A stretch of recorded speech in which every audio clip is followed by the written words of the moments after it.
Welcome to 7 news Telugu. Vijayawada Gunadala Mary Matha 102వ ఉత్సవాలు Catholic ఆధ్యాత్మిక గురువుల ప్రసంగాలు మేరీమాత ప్రత్యేక పూజలతో ఘనంగా ముగిశాయి.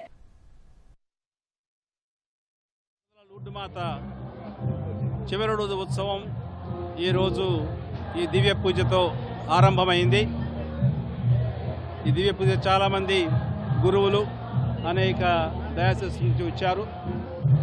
200 పైగా గురువులు ఉన్నారు ఇక్కడ. వారితో పాటు ఇంకొక మేత్రాణులు అంటే ఇంకో బిషప్ గారు, ఆయన శ్రీలంక నుంచి వచ్చారు.